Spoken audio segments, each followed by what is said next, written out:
Ever have those mornings where you feel like you're already behind before your feet even hit the floor? Or, entire days that just seem to blur into one another. Oh, definitely. Like you're just reacting, right? Not really in control. Exactly. Like you're following some script someone else wrote for your day. That feeling, that sort of autopilot mode, Mm-hmm. it's becoming incredibly common, I think. We live in a world that constantly demands our attention. Yeah.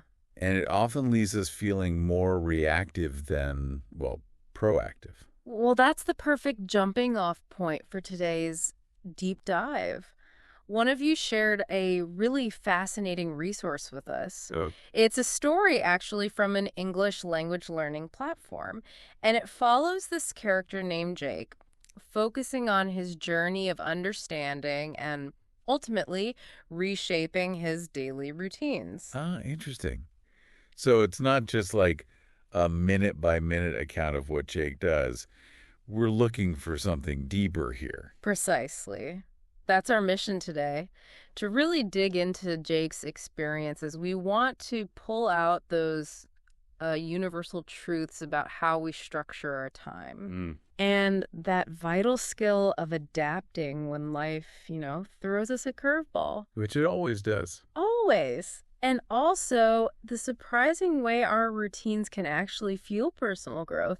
We're really hunting for those genuine aha moments. Right. Those practical insights people can actually use. Exactly. Insights you can think about applying to your own life, maybe right away. And we want to do it in a way that feels engaging, not, like just another task on your to-do list. It's really quite remarkable, isn't it? How a seemingly simple story about someone's day can actually shed light on our own, often deeply ingrained, habits and patterns. Totally agree. Okay, so let's dive in. The story kicks off with what it calls the morning rush. And this paints a picture I think many of us will recognize immediately. Okay. The alarm goes off at 6:30 a.m. Jake's first move, snooze button. Classic. Uh-huh. We've all been there. And then, just like it often happens, those 10 extra minutes magically become 20. Suddenly, it's 6:50 a.m. Does that sound familiar to anyone? Painfully familiar. Yeah. And there's actually a term for this, Psychologists call it the intention-action gap. Oh. We intend to wake up early, right? But the immediate reward of a few more minutes of sleep, that often wins out. So how do you bridge that gap? Well, research suggests a powerful technique is using what are called implementation intentions. Mm-hmm. Basically, you plan exactly when, where, and how you'll do the thing you want to do. Right. Like deciding the night before, okay, I'm putting my alarm clock across the room. That forces you to physically get out of bed to turn it off. Yeah. Simple, but effective. That makes perfect sense. Simple, but makes you actually move. Exactly. So the story then shows Jake brushing his teeth while simultaneously checking his phone, looking at messages, the weather. Partly cloudy, it notes. The morning multitask. Right. It feels like the default setting for so many of us now. But what's the real cost of that kind of scattered morning? Well, it contributes to what's called cognitive overload. Our brains, they have a limited capacity for focused attention. So dividing that attention, even between simple things like brushing teeth and checking notifications, it actually reduces our efficiency. And it can ramp up feelings of stress, of being overwhelmed, right from the very start of the day. So doing one thing at a time is actually better. Studies really back that up. Single tasking, even for short bursts, generally leads to better productivity and, importantly, a calmer mental state. Interesting. Okay, so after that, he manages a quick run. It sounds a bit breathless, and he immediately regrets not eating first. Right. And the story adds these really vivid sensory details, seeing a woman walking her dog, another jogger, smelling fresh bread baking nearby. It really brings the scene to life. Why include those little details? Are they important? Oh, absolutely. Those sensory details, they ground us in the present moment.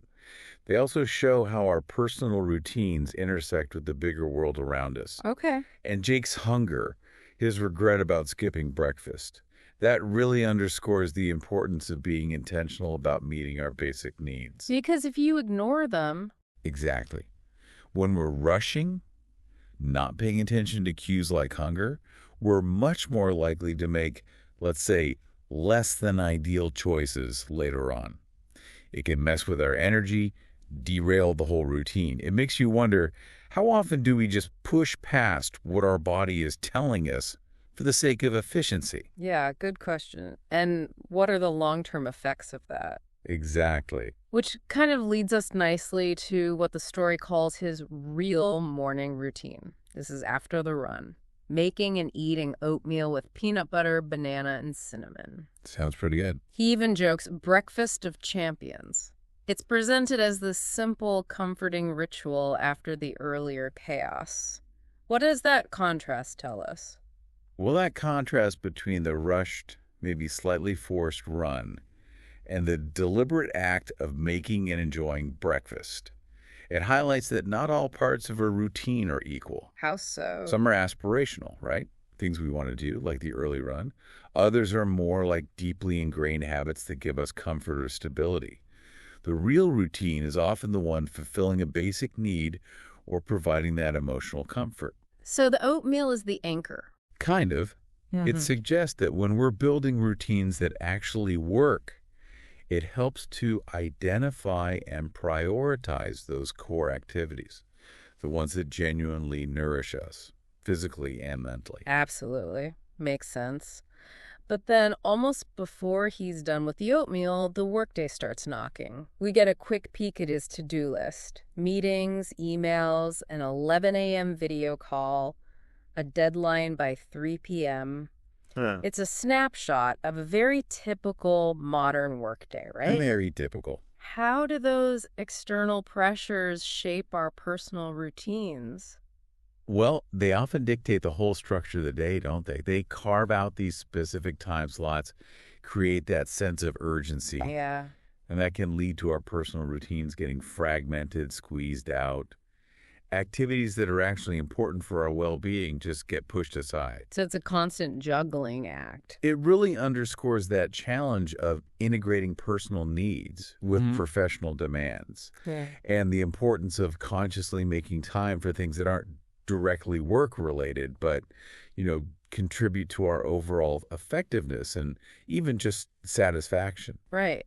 And then the final scene of the morning, he moves to his tiny home office, sweatpants, messy hair, coffee mug in hand, and sends that classic good morning team message. It's such a relatable image now. Totally. The remote work uniform.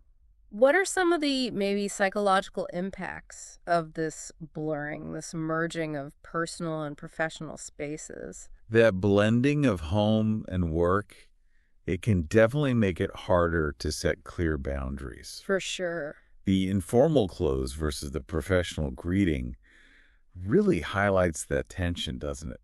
Psychologically, it can lead to that feeling of being always on. Yeah, hard to switch off. Exactly. It makes it difficult to fully disconnect from work. So creating distinct cues, whether physical, like changing clothes, or mental rituals to transition between work and personal time becomes even more critical in this setup. It's about protecting our mental space. Okay. And even with this, let's say, slightly chaotic start, as those first work messages pop up, Jake feels like his day has officially begun. Despite the rush, there seems to be a sense of structure he finds comforting. Why is that predictability important, even in a busy schedule? Well, even within a packed day, predictability offers a sense of control. It reduces uncertainty. Right. Just knowing, even broadly, what to expect can ease anxiety. It lets us mentally prepare for what's coming. So that underlying structure acts like an anchor, even when things go off track. It gives you something to return to, a sense of forward movement. Okay, moving into the next phase, midday madness. Things definitely pick up speed here. Jake's laptop screen is described as a battlefield of open tabs. Another very vivid image. Oh, yeah. I think we all know that screen. What's the impact of that kind of digital clutter on our focus and productivity? That image, the open tabs, it perfectly illustrates cognitive clutter. Just like physical clutter can distract us, that digital clutter overloads our working memory. Makes it harder to focus. Exactly. It makes it much harder to concentrate on the task right in front of you. Research consistently shows that minimizing distractions, focusing on one thing at a time, significantly boosts both the quality and the speed of our work. So, the takeaway is Be intentional about managing your digital workspace. Close those extra tabs. Shut down apps you're not using. Create a more focused environment for yourself. easier said than done sometimes, but good advice. Then comes that classic workplace moment, a ping from his manager. Got 5 minutes for a quick chat before the client call. Uh-oh. Famous last words. Exactly. And of course, that quick 5 minutes stretches into 15. How can we build in some padding, some buffer for these inevitable disruptions in our routines? Recognizing that they're inevitable is the first step, really. Unexpected interruptions are just part of the workday. True. So instead of scheduling every single minute rigidly, it's much smarter to build in these buffer zones between tasks or meetings. Like leaving 10 minutes free. Yeah, even just 10 or 15 minutes between meetings. That little bit of space allows for delays, gives you a quick mental break, and stops that feeling of constantly rushing from one thing straight into the next. Yeah. It's about acknowledging reality, not sticking to some idealized perfect schedule. Right. Reality is messy. And the story mentions his quick appearance check before the call. The business on top, comfort on the bottom look. The WFH mullet. Exactly. I think we can all picture that. What does this tell us about how our professional norms have had to adapt? Well, that compromising clothing really reflects the huge shift caused by remote work, doesn't it? Yeah. It highlights a much greater emphasis now on comfort and practicality, alongside still needing to maintain a professional look for those video calls. It just signifies a more flexible approach to workplace attire, really. Functionality matters, but you still need to look the part for clients. Makes sense. So the client call starts. There's the usual small talk about the weather, the universal icebreaker. Always the weather. And then Jake consciously shifts gears. The story calls it his professional English mode, using phrases like, I totally understand where you're coming from. Why do we make these subtle shifts in how we communicate? It's called code switching. It's a really common social behavior. We naturally adapt our language, our tone, even our body language to fit different social situations and audiences. Right. In professional settings, that often means using more formal language, showing active listening cues, using phrases that convey empathy, all to build rapport and project competence.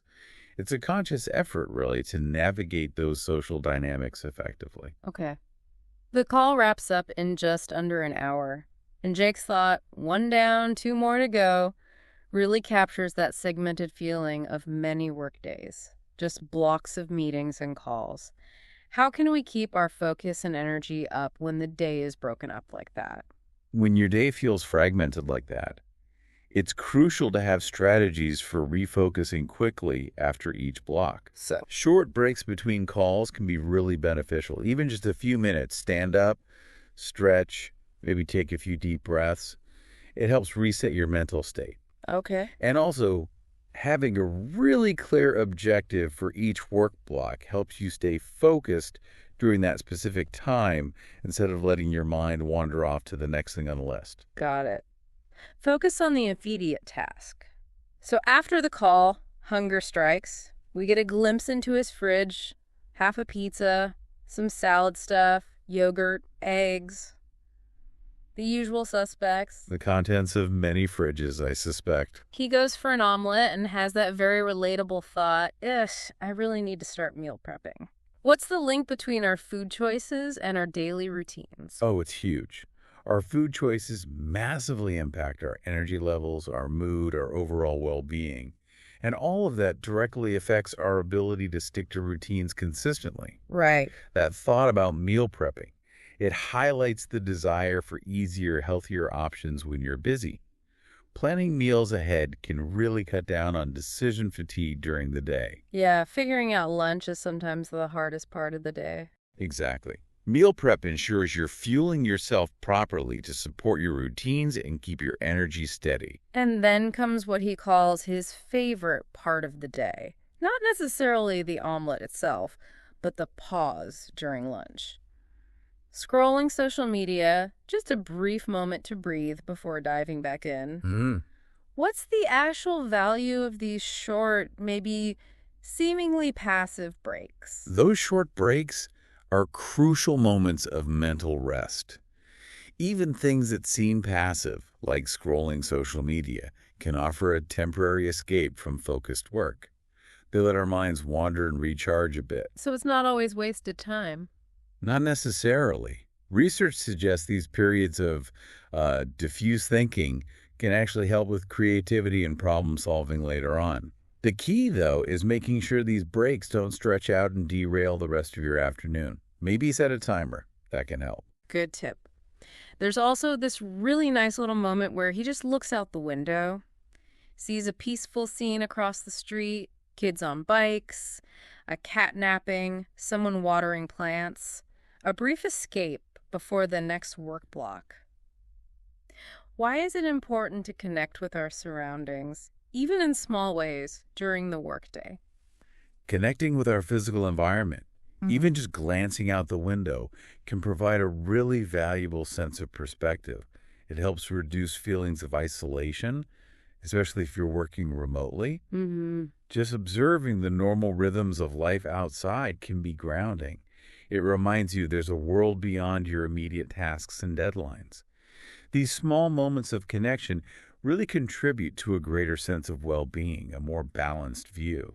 But the peace doesn't last. Another ping, another message, back to the desk. The afternoon brings those super familiar struggles. Editing a proposal, can't find the file, document loading slowly, the dreaded screen freeze. Oh, the freeze. The worst. How do these tech frustrations mess with our routines and our stress levels? Oh, technological glitches can be major disruptors and a huge source of stress. Definitely. They introduce unexpected delays, that feeling of losing control, and they can completely derail even the most carefully planned routine. So developing strategies to manage them, like saving constantly, backing up work, maybe having a plan B for tech issues, can help lessen their impact on both productivity and stress. He then grabs an iced coffee for a break. That little energy boost many of us lean on. The afternoon pick-me-up. And then naturally, another call interrupts. His cheerful hello, followed by that internal thought, just another day, captures that mix of maybe slight resignation, but also acceptance that comes with a busy day. What can we learn from that kind of acceptance? Accepting the unpredictable parts of our day. Accepting that not every day will go exactly to plan is actually a key part of maintaining psychological well-being. Okay. It doesn't mean we shouldn't aim for structure, but it means acknowledging that life and work are inherently unpredictable. Cultivating that mindset of flexibility, of adaptability, lets us navigate these bumps with less frustration. It helps maintain a more positive outlook overall, even when things aren't perfect. So, as the workday finally winds down, the story shifts into the evening slowdown. Jake's feeling that brain fog, that tiredness. I think pretty much everyone can relate to that feeling at the end of the day. Oh, absolutely. End-of-day fatigue. What's happening physiologically there? Why do we feel so drained? Well, after hours of focused mental work, our brains genuinely experience a depletion of resources. It's real. Okay. And that can show up as feeling tired, finding it hard to concentrate, maybe lacking motivation. Physiologically, that prolonged mental effort can lead to a buildup of certain metabolic byproducts in the brain. So recognizing this natural slowdown is really important for adjusting our evening routines. Hmm. We need to prioritize rest and recovery, not just try to power through with more demanding tasks. Right. And the story mentions the light changing, the sunlight softening, creating this golden hue in his office. It's a tangible sense of transition, right? From work intensity to evening calm. How can we use cues like that to signal the transition for ourselves, especially working from home? Our brains are incredibly sensitive to environmental cues. So, intentionally creating a shift in our surroundings can be a really effective way to signal workday over. Like what kind of things? It could be dimming the lights, like the story mentions, or changing clothes, putting on different music, maybe even physically moving to another room in the house if possible. These changes in the environment help create a mental boundary between work and personal time. And that really helps us shift into a more relaxed state. And then it does that big stretch, cracks his back. I almost felt that myself reading it. You too. And his thought, I really need to move more, is such a common realization after sitting all day. What are the benefits of adding some movement to the evening routine, even if it's just gentle stretching? Incorporating some gentle movement in the evening, like stretching or even just a short walk, can really help ease muscle tension that builds up from sitting. Hmm. It also improves blood circulation, which helps clear out those metabolic byproducts we mentioned and promotes both physical and mental relaxation. Plus, a little bit of physical activity can actually positively impact sleep quality later on. So it's a really valuable part of a healthy evening routine. Then he chills on the couch for a bit, scrolls through texts, plans for Friday drinks, something about a game, his mom's birthday. It's that snapshot of social connections filling the evening. What role do these social bits play in our overall well-being and routines? Social connections are absolutely fundamental to our well-being. Engaging with friends, family in the evening provides chances for connection, for support, for sharing experiences. Yeah. These interactions can help lower stress, boost our mood, create that sense of belonging. So integrating social activities into our routines, whether they're planned out or just spontaneous texts, is vital for a balanced and frankly more fulfilling life. But then he makes a conscious choice, puts the phone down, just lets his mind drift. That intentional disconnection from tech. Why is that digital detox so important in the evening? That constant stimulation from our devices, it really interferes with our natural wind-down process. Oh. Well, for one, the blue light from screens can suppress melatonin production, which makes it harder to fall asleep. Hmm. But also, just engaging with social media or work stuff keeps our minds buzzing, right? It prevents us from fully relaxing. So intentionally disconnecting in the hours before bed lets our brains slow down, reduces that stimulation, and generally promotes better sleep. Makes sense. Then he decides to tidy up a bit, puts on some lo-fi music. The story points out the calming effect of this seemingly mundane task. Why can simple, repetitive things like cleaning feel so soothing then?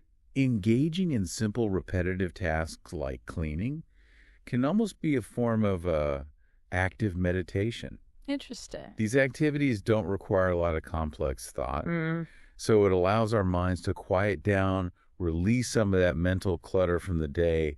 The rhythm, the predictability of it can be really grounding, and you get a little sense of accomplishment too, which adds to the feeling of calm as you transition into the evening. And he adds more sensory details, lights a candle, opens the window. The smell of cut grass, a distant barbecue, these small things create a more peaceful vibe. How can we intentionally use our senses like that to make our evenings more relaxing? Our senses have such a powerful link to our emotional state. Yeah. So intentionally engaging them in positive ways, maybe through calming scents like lavender or a favorite candle, feeling a gentle breeze, listening to soothing sounds like that lo-fi music can create a much more tranquil environment. Right. These sensory cues basically signal to our brains, okay, it's time to wind down now, prepare for rest. It just enhances the whole evening routine's effectiveness. He then changes into comfy clothes and decides to go for an early evening walk around 5:45 p.m. Why might a walk specifically at that time be a good addition to a routine? An early evening walk has a bunch of benefits, actually. It's a chance for gentle physical activity after maybe sitting all day, helps release tension, improves circulation. The change of scenery, the fresh air, can be really mentally refreshing too. And that transition from the indoor work environment to the outdoor evening air further signals, workday done, personal time starting. The streets are quieter, the sky's getting soft colors, orange and pink. He notices other people out, joggers, dog walkers, families, someone gardening. It's like observing the shared evening ritual of the neighborhood. What's the psychological effect of seeing that shared community routine? Observing others doing their own evening things can foster a real sense of community and uh, normalcy. Yeah, you're not alone. Exactly. It Yeah. reminds us we're part of a larger social fabric, Hmm. that lots of people share similar daily rhythms, and that can create a feeling of connection, of belonging, which is really good for our overall well-being. And then that simple moment, he takes a deep breath and just thinks, this is nice. It's so simple, but feels powerful. What's the significance of grabbing those small moments of mindfulness in our otherwise busy lives? Those small moments of mindfulness, just intentionally paying attention to the present without judging it, can have a huge impact on stress levels and well-being. Really, even tiny moments. Yeah, they let us step out of the automatic pilot mode of our routines and just appreciate the simple things. Even brief moments of awareness, like noticing a nice sunset or the feeling of fresh air, can help us cultivate more gratitude and contentment. During the walk, he reflects on his day, thinks about his accomplishments, even the small ones. The story mentions a little small win smirk. Why is it important to actually acknowledge those small victories? Acknowledging small wins actually triggers a dopamine release in the brain. That's the neurotransmitter linked to pleasure and reward. Ah, okay. So it reinforces positive behaviors and builds this sense of momentum, of accomplishment, even on what might feel like an ordinary day. Recognizing those small wins helps counteract our tendency to only focus on big goals and provides this continuous little boost of motivation and self-esteem. Good point. So, back home around 7:00 p.m., pajamas on, simple pasta dinner. It's all about ease and comfort in the evening. How can we intentionally design our evening routines to prioritize that feeling, ease and comfort? Designing an evening routine focused on ease and comfort means being really mindful about choosing activities that genuinely promote relaxation and reduce stress. Right. Choosing simple, nourishing meals you enjoy, wearing comfortable clothes, engaging in low-pressure activities that you actually find pleasant, not things you feel you should do. The idea is to create this buffer zone between the day's demands and the need for restful sleep, letting your body and mind unwind gradually. He eats watching a familiar comedy show on TV. It's that low-stakes way to unwind, doesn't require much brain power. What are the potential upsides and downsides of that kind of passive relaxation? Well, the upside is it can provide a temporary mental distraction and a sense of comfort, which is nice. Yeah. The potential drawbacks, though, are things like too much screen time before bed and maybe becoming too passive. It might not be as truly restorative as more active forms of relaxation, like reading a book or spending quiet time in nature. So, like most things, moderation and balance are probably key. Right. Then the final winding down, does the dishes, turns off the kitchen light, notices the peaceful apartment. How do these small, consistent rituals actually prepare us for sleep? These consistent pre-bedtime rituals act like signals to our brain. They basically say, okay, time to get ready for sleep now. Ah, conditioning. Exactly. The predictability, the routine of these actions helps regulate our body's natural sleep-wake cycle, our circadian rhythm. By doing these calming things in roughly the same order each night, we create this mental and physical transition that promotes relaxation and makes falling asleep easier. He curls up with a book, but nods off after just a few pages. Another super relatable moment. What does that tell us about our body's natural drive for rest? Falling asleep quickly like that when you're trying to read, it often just indicates your body is genuinely tired and is prioritizing rest. Simple as that. Right. It really highlights that powerful biological drive for sleep after a full day of activity, both mental and physical.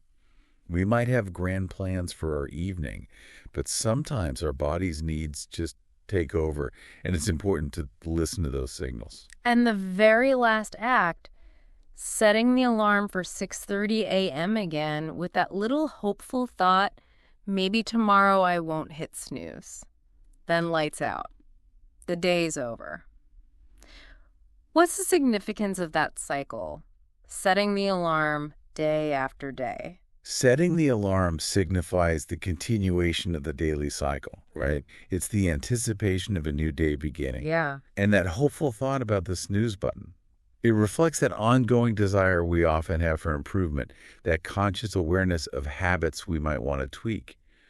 It really represents the constant interplay between our intentions and our actual established behaviors as we navigate our daily lives and routines. It's a cycle of trying, reflecting, and trying again.